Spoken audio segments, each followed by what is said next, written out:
कई बार गलतियां कितनी खूबसूरत हो जाती है।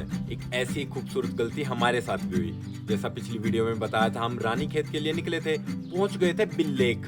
पर बिल्लेक वाली गलती में खूबसूरती जैसा क्या है, वो ये है कि दोस्तों आपको पता है हमारा ट्रैवल करने का तरीका थोड़ा अनप्लान्ड रहता है। मतलब मैं ज्यादा गूगल पे सर्च करने के बजाय लोकल लोगों पे ज्यादा विश्वास करता हूँ, क्योंकि वहां से बेस्ट ट्रैवल निकल के आता है। तो बिल्लेक में मैंने पूछा कि उत्तराखंड में कहाँ जाया जा सकता है, तो वहां एक इंसान ने मुझे बताया पाताल भुवनेश्वर के बारे में। पाताल भुवनेश्वर वो जगह जहाँ कहते हैं कि साक्षात शिव जी के दर्शन होते हैं पाताल में जाके। सुनने में बड़ा मजा आया तो हम निकल लिए। अब निकल लिए तो रास्ते में हमें एक वाटरफॉल दिख गया। वाटरफॉल दिख गया तो यार रुका नहीं गया, मतलब अपने आप को रोक ही नहीं पाए और चल दिए बस वाटरफॉल की तरफ। और हम उनमें से तो है नहीं जो वाटरफॉल पे सिर्फ फोटो खिंचवाने जाते हैं। तो ये कुछ क्लिप्स देखिए वाटरफॉल की।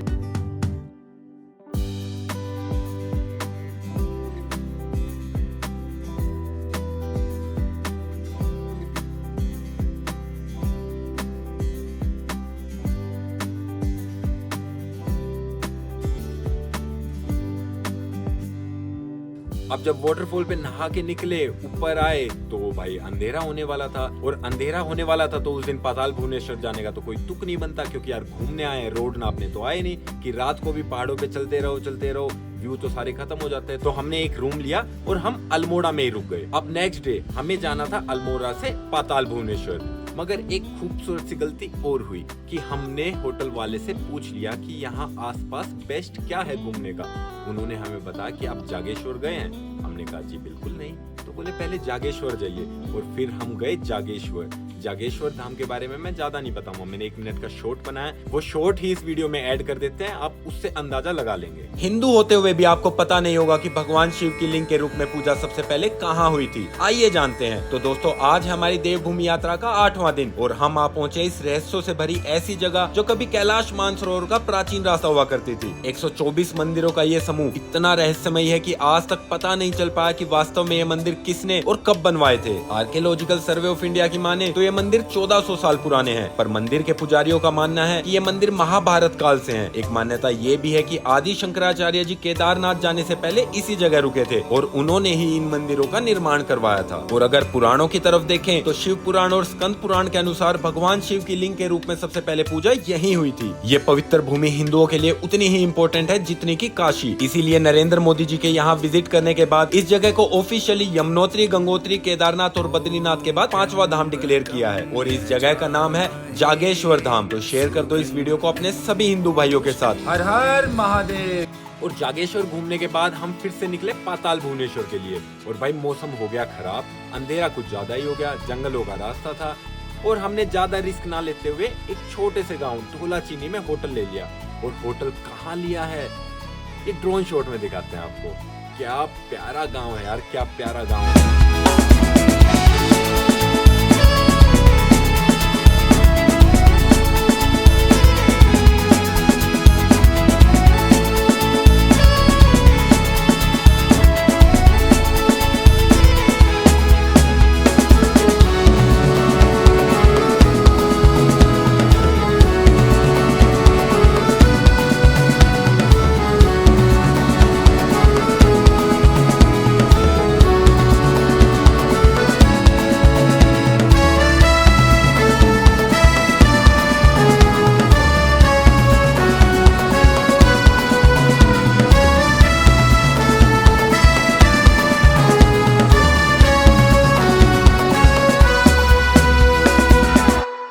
और इस प्यारे से गांव को छोड़ हम चल दिए पाताल भुवनेश्वर की ओर। पर पाताल का रास्ता स्वर्ग जितना खूबसूरत होगा ये तो सोचा ही ना था।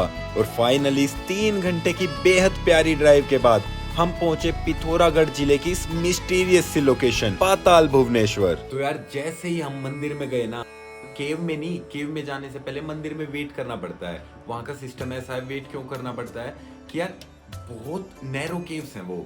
एक बार ग्रुप जाता है पूरा 20, 25, 50 लोगों का, आराम से 1 घंटा उनका गाइडेड टूर रहता है, फिर वो बाहर निकलते हैं और फिर नेक्स्ट ग्रुप अंदर जाता है। तो जब हम पहुंचे एक ग्रुप अंदर गया हुआ था, हम उनका वेट कर रहे थे और जैसे ही भाई वो लोग निकलना शुरू हुए ना, जो निकल रहा था उसके चेहरे पे मुस्कुराहट, उसके चेहरे पे एक अलग सा नूर, हर हर महादेव, ओम नमः शिवाय का जयकारा लगाते हुए वो लोग निकल रहे थे। और इतनी डिवाइन एनर्जी आ रही थी ना उन लोगों में से, उसको देख के ही मतलब बाहर बैठे बैठे मन खुश था कि यार अब हमारी बारी है, अब हमारी बारी है। वो एक्साइटमेंट होती है ना जो, वो बहुत तगड़ी एक्साइटमेंट थी। कुछ देर के बाद हमें जाने का मौका मिला और एक गाइड के साथ हम अंदर चले गए और 90 फीट नीचे जाना था। 160 मीटर लंबी वो गुफा है और 90 फीट गहरी है, और 90 फीट गहरी गुफा भाई एक बार सुन के तो डर लग रहा था। और जब शुरू में उतरने लगे ना, फिसलने पत्थर, दोनों साइड बेल बंधी हुई, बेल पकड़ पकड़ के उतरना पड़ रहा है, और नीचे ऑक्सीजन की इतनी कमी है कि लाइटर नहीं जल रहे थे भाई। प्रॉपर दिखाया गाइड ने, लाइटर नहीं जल रहा था अंदर, इतनी कम ऑक्सीजन थी। और पत्थरों से उतरे थे तो थोड़ी थकावट भी हो गई थी और ऑक्सीजन की भी कमी। शुरू में तो भाई सही बताऊं डर लगा, घबराहट हुई, और ना सिर्फ मुझे, लगभग 10 में से 9 लोगों का ऐसा ही होता है। पर जैसे जैसे केव के अंदर घूमते हैं वो सच में पाताल लोक लगता है यार। अंदर जाते ही दिखते हैं शेषनाग। शेषनाग धरती को अपने ऊपर उठाए हुए हैं और गाइड के मुताबिक हम शेषनाग के अंदर ही चल रहे हैं, मतलब वो पाताल लोक है शेषनाग के अंदर, और जो बाहर छूट गई दुनिया वो शेषनाग ने अपने ऊपर उठा रखी है। क्या ही अद्भुत, मतलब क्या ही अद्भुत जो वो गाइड एक्सप्लेन कर रहे थे और हम अपनी आंखों से देख रहे थे।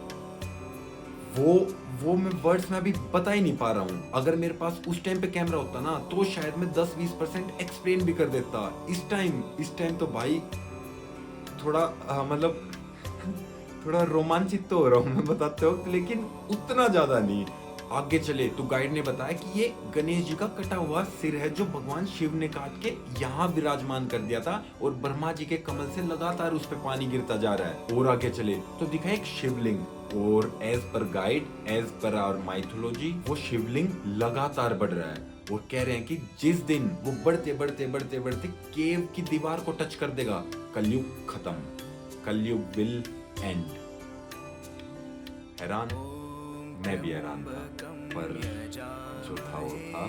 आगे चले तो एक शिवलिंग था जिसे आदि शंकराचार्य जी ने सिद्ध पीठ बनाया था, और गाइड ने हमें ये भी बताया कि इस केव को सबसे पहले डिस्कवर किया था त्रेता युग में, उसके बाद द्वापर युग में पांडवों के द्वारा, और फिर हजारों साल बाद इसे कलयुग में खोजा गया। और अब तो हमारे जैसे भक्त वहां जा ही सकते हैं भगवान शिव का आशीर्वाद लेने। और ऐसा माना जाता है कि यहाँ दर्शन कर लिया तो मानो 4 धाम के दर्शन कर लिए। इतनी पवित्र इतनी डिवाइन जगह है वो, और एक्सपीरियंस सच में अमेजिंग था यार। सच बताऊं मैं नहीं एक्सप्लेन कर पा रहा। तो यार मेरी मानो, गाड़ी उठाओ, बस में बैठो, ट्रेन में आओ, प्लेन में आओ, कैसे ही आओ भाई, आओ आप पाताल भुवनेश्वर आओ, जिला पिथौरागढ़, देवभूमि उत्तराखंड में। आपको जो एक्सपीरियंस होगा ना वो अल्टीमेट होगा भाई। तो ये वीडियो यहीं एंड हो जानी चाहिए थी, लेकिन यार उस दिन मेरी किस्मत इतनी अच्छी थी कि मुझे वहाँ कुछ लोकल लोग मिले, उनसे मेरी बातों में दोस्ती हो गई, और वो आए थे बारात में। तो बोले अगर आप उत्तराखंड इतनी दूर घूमने आए हो तो एक बार शादी भी देख लो, लोकल कल्चर देख लो। यार ये तो मजा ही आ जाएगा। तो हम चले गए भाई, वहाँ डांस चल रहा था। डांस फॉर्म थी छलिया, मतलब उस डांस को वो लोग छलिया बोल रहे थे। तो छलिया तो मेरे को करना आता नहीं था, मैंने अपना देसी स्टाइल में जो हुआ कर लिया उनको, मतलब यार कर लिया बस, ठीक है। और उसके बाद फिर उन्होंने बताया कि इस मंदिर के दर्शन करने के बाद या इस मंदिर के दर्शन करने से पहले हाट कालिका जी माता के दर्शन करने जाना होता है, जो कुमाऊं रीजन है उत्तराखंड का, उनकी कुल देवी है। तो हम उस मंदिर में भी दर्शन करने गए। अगर आप भी पाताल भुवनेश्वर दर्शन करने आओ तो हाट कालिका जी माता के भी दर्शन जरूर करके जाना। तो दोस्तों सच बताना, आज की वीडियो अच्छी लगी या बेहतरीन लगी या बहुत ही ज्यादा बेहतरीन लगी, कमेंट बॉक्स में अपनी राय देना। हर हर महादेव तो जरूर लिखते जाना। और आप पाताल भुवनेश्वर कब आ रहे हो ये जरूर बताना, और जिसके साथ आओ उसके साथ इस वीडियो को कर दो शेयर। ओम नमः पार्वती पते।